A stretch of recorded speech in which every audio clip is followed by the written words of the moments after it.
everyone. I am Ajita Saraswati, Assistant Professor from Chanakya College of Education.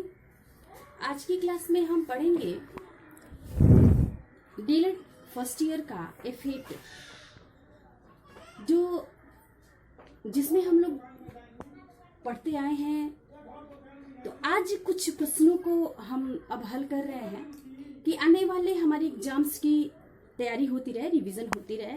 इसको देखते हुए मैं आज आपको एक प्रश्न पढ़ाने जा रही हूँ, जिसको ध्यान से पढ़ेंगे और सभी बच्चे अपनी नोटबुक में नोट भी करते रहेंगे, ताकि उनके पास एक रिकॉर्ड हो और इसका जो आने वाले एग्जाम्स के लिए थोड़ा सा वो पढ़ सके, ध्यान दे सके। तो जिसमें आज का मेरा प्रश्न है, राष्ट्रीय पाठ्यचर्या की रूपरेखा 2005 के सिद्धांत जो अक्सर एग्जाम्स में पूछते हैं, हर एग्जाम में आते हैं और ये इम्पोर्टेंट क्वेश्चन है। तो इस 2005 के सिद्धांत को हम पढ़ेंगे। पहले ये चर्चा करते हैं हम कि राष्ट्रीय पाठ्यचर्या की रूपरेखा जो विद्यालयी शिक्षा पर नवीन राष्ट्रीय दस्तावेज है। नई शिक्षा नीति में क्या क्या लाया गया, नया संशोधन करके उसी का एक दस्तावेज है, जिससे पूर्व भी राष्ट्रीय पाठ्यचर्या बनी थी, जो 1976 में शिक्षा को समवर्ती सूची में रखा गया। तभी से संपूर्ण राष्ट्र में शिक्षा को समवर्ती सूची में रखा गया और इसकी कुछ मूलभूत बातों पर शिक्षा को समानता से लागू करने के जो चिंतन है, जो विचार है, वो करते हुए इसमें तीव्रता आई, इसकी गति में तीव्रता लाया गया, ताकि राष्ट्रीय शिक्षा नीति जो 1986 ने पूरे देश की स्कूल की पाठ्यचर्या में समान तत्वों की सिफारिश की थी कि सभी स्कूलों में समान बातें हो, सभी स्कूलों में जो फॉलो किया जाता है, जो पढ़ाया जाए, तो हर विद्यालयों में एक समान हो। और किंतु बच्चों का जो पाठ्यक्रम था या पाठ्य पुस्तक था, वहां उस विद्यालय में उस पुस्तकों का बोझ बढ़ता गया, जिससे कि ये हुआ कि शिक्षा के नाम पर बच्चों पर बढ़ते हुए बोझ को मुक्ति दिलाने के लिए 1993 में प्रोफेसर यशपाल का एक दस्तावेज जो बना, जो उन्होंने एक दस्तावेज में ये लिखा कि बिना बोझ की शिक्षा आया। उन्होंने ये अपने दस्तावेज में उन्होंने ये चर्चा किया, ये लिखा कि बिना बोझ की शिक्षा। राष्ट्रीय शिक्षा नीति 1986 की सिफारिशों के आधार पर प्रति 5 वर्षों में, हर 5 वर्षों में NCF नेशनल करिकुलम फ्रेमवर्क की पुनर्समीक्षा की बात गई, जिसके कुछ मूलभूत सिद्धांत हैं और यही मूलभूत सिद्धांत हमें 2005 के सिद्धांत में पढ़ते हैं। तो आइए पढ़ते हैं यहाँ पे हम कि NCF के सिद्धांत। इसमें हम चर्चा करेंगे 6 सिद्धांतों के बारे में हम चर्चा करेंगे, जिसमें 1 नंबर पे हम लिखते हैं, यहाँ आपको स्पष्ट दिख रहा होगा NCF के सिद्धांत, जिसमें पहले जो हमने इस NCF के सिद्धांत की समीक्षा के बाद जो किया गया, तो इसकी पहला सिद्धांत हम लिखा गया मानवता का सिद्धांत। मानवता का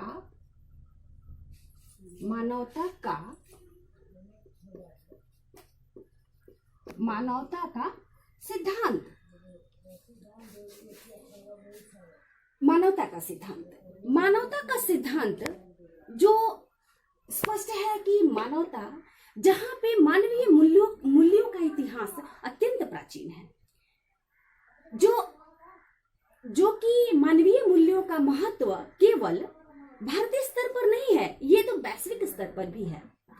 और भारतीय परंपरा भारतीय मूल्यों पर हमेशा ही इसी मूल्यों पर आधारित भी रही है। इसीलिए पाठ्यक्रम में मानवता से ही ऐसे प्रकरणों का समावेश किया गया जिससे छात्रों में प्रेम, सहयोग, परोपकार एवं सहिष्णुता का विकास हो। तो मानवता का सिद्धांत कहता है कि हमें प्रेम से रहना है। विद्यालय में यही इस एनसीएफ के सिद्धांत में, इसीलिए पहला जो हमारा सिद्धांत है जिस पे हम लोग काम करते हैं, जो इसमें है मानवता का सिद्धांत। दूसरा है हमारा, इसमें दूसरा हम देखेंगे एकता का सिद्धांत। एकता का सिद्धांत, जैसे कि हम अभी मानवता के सिद्धांत पे चर्चा किए, और अभी एकता का सिद्धांत, एकता, मानवता। तो एकता, ये शब्द को देखते ही पढ़ते ही पता चलता है कि जो राष्ट्र की अखंडता को सुनिश्चित करने के लिए पाठ्यक्रम में एकता के सिद्धांत को अपनाया गया। क्यों? क्योंकि विभिन्न संस्कृतियों को एकता के सूत्र में पिरोते हुए धर्मनिरपेक्षता से संबंधित विषय वस्तु को प्रस्तुत किया गया। हर पाठ्यक्रम में एक पाठ ऐसा बनाया गया जिसमें धर्म और अपने एकता को, जिससे धर्म से, धर्मनिरपेक्षता से एकता की बात हो, इसलिए उसी विषय वस्तु में प्रस्तुत किया गया। एक पाठ निश्चित ही होता है हर वर्ग के पाठ में, हर वर्ग के करिकुलम में एक पाठ वो निश्चित होता है, जिसमें हमें उस पाठ्यक्रम में, उस पाठ में एकता को और धर्मनिरपेक्षता को दिखाया जाता है, पढ़ाया जाता है, जिससे विभिन्न भाषाओं के समाधान हेतु भी इस पाठ्यक्रम में विचार विमर्श किया गया है। तो ये है हमारा एकता का सिद्धांत। एनसीएफ के सिद्धांत में हमारा दूसरा सिद्धांत काम कर रहा है किस पे? एकता के सिद्धांत पे। दूसरा है ये, तीसरा हम देखते हैं यहाँ पे, मानवता हो गया, एकता हो गया। अब नैतिकता का सिद्धांत, नैतिकता का सिद्धांत।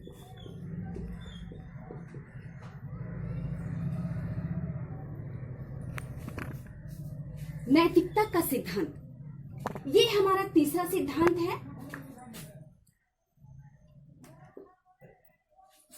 इसको फिर से लिखती हूं मैं, नैतिकता का सिद्धांत।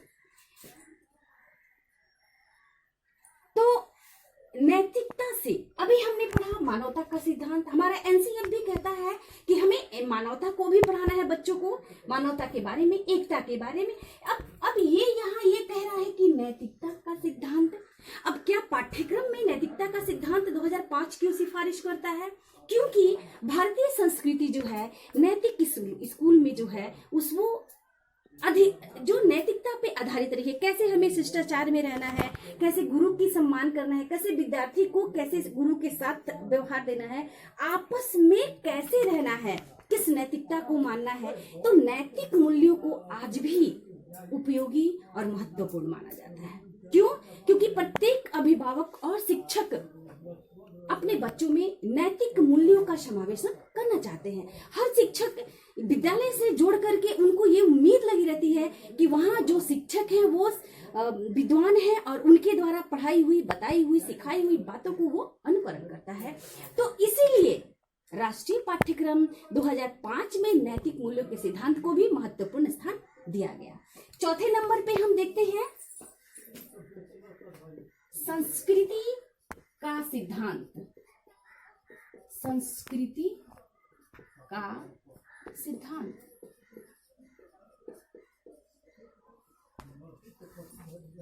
संस्कृति का सिद्धांत। अभी यहाँ जो हम अभी देख रहे हैं, तो यहाँ जो संस्कृति, अभी हमने नैतिकता देखा, संस्कृति संरक्षण का सिद्धांत, संस्कृति संरक्षण, संस्कृति संरक्षण का सिद्धांत।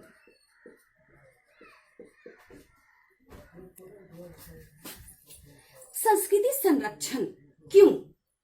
बच्चों में ये पाठ्यक्रम में ये बातें क्यों डालना, ये बात क्यों बताना कि वो संस्कृति की संरक्षण किस प्रकार करें। हम जो भारतीय हैं, तो हमारा भारतीय संस्कृति विश्व की संस्कृतियों में सर्वश्रेष्ठ है, ये तो सर्वविदित है। हम सभी जानते हैं कि हमारी जो संस्कृति, हमारी भारतीय संस्कृति जो है वो विश्व संस्कृतियों में सर्वश्रेष्ठ है। इसके संरक्षण और विकास के निरंतर प्रयास किए जाते हैं। भारतीय संस्कृति के मूल तत्व कौन कौन से हैं? मानवता, नैतिकता, सामाजिकता, आदर्शवादिता और समन्वयता।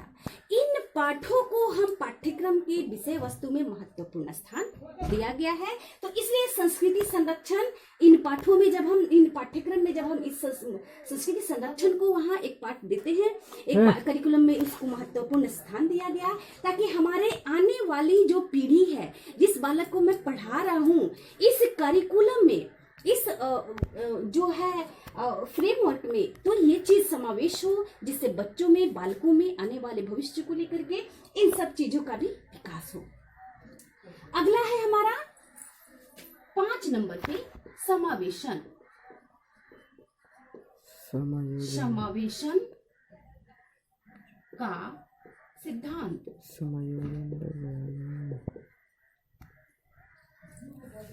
मानवता, एकता, नैतिकता, संस्कृति संरक्षण और अगला 5वें नंबर पे है समावेशन का सिद्धांत। समावेशन जो है एनसीएफ 2005 के निर्माण करने से पूर्व पहले जो ये समावेशन में उपलब्ध संसाधनों का, जो हमारे पास संसाधन थे, मान लीजिए विद्यालय नहीं है, भवन नहीं है और हमें बालक को शिक्षा देनी है, तो वहां हमारे पास क्या संसाधन है? हमारे पास तो पेड़ होंगे, हमारे पास उस पेड़ के वृक्ष के नीचे हम बालकों को बैठाते थे। उसी संसाधन की उपलब्धता में हम एक छोटी सी बोर्ड टांगकर या कहे तो एक कैलेंडर टांगकर उस पे एक चार्ट टांगकर हम उसके द्वारा उसको पढ़ाते थे।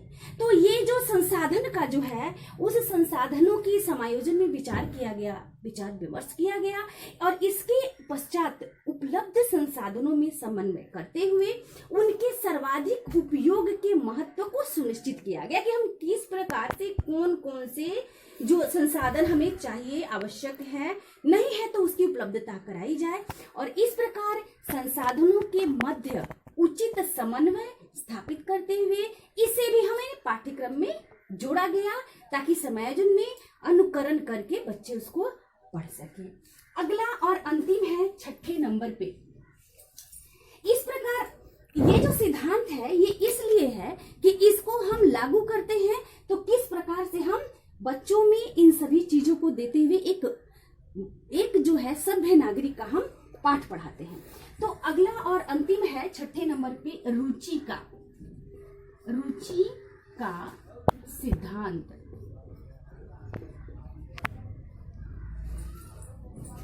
रुचि का सिद्धांत, रुचि से ही हमें यहाँ स्पष्ट हो रहा है कि ये जो रुचि है, जो बच्चों के अंदर पाठ्य को पढ़ने की रुचि नहीं होती, उसके जागृत किया जाता है।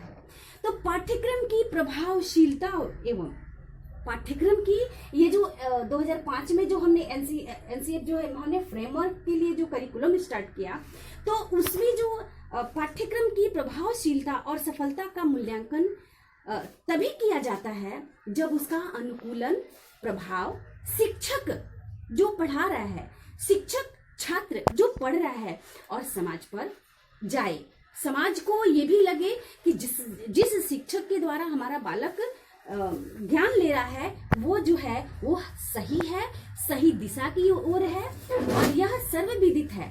और सभी जानते हैं कि रुचि के अभाव में शिक्षण अधिगम की प्रक्रिया प्रभावी रूप से नहीं चल सकती। अगर आनंददायी शिक्षण नहीं है, अगर बच्चों का मन नहीं लग रहा पढ़ने में, तो हम कभी उसको उस जो गुणवत्तापूर्ण शिक्षा है उसको नहीं पा सकते हैं। तो एनसीएफ 2005 के निर्माण के समय शिक्षार्थी की रुचि का भी और अभिभावक की रुचि का भी विशेष ध्यान दिया गया ताकि अभिभावक भी हमारे उस पाठ्यक्रम से, उस करिकुलम से संतुष्ट हैं, प्रसन्न हैं। तो ये रहा आपका आज 2005 के पाठ्यक्रम का सिद्धांत। आप लोग इस वीडियो को जो हमारे कॉलेज से आपको प्रोवाइड कराया जा रहा है ई लर्निंग क्लासेस, जिसको आप लोग सब्सक्राइब करें, जिससे आपको ये फायदा होगा कि जैसे ही नया नोटिफिकेशन आएगा तो आपको मिलेगा। और लाइक करें, ज़्यादा से ज़्यादा शेयर करें और सभी बच्चों को बताएं ताकि सभी बच्चे इससे लाभान्वित हों।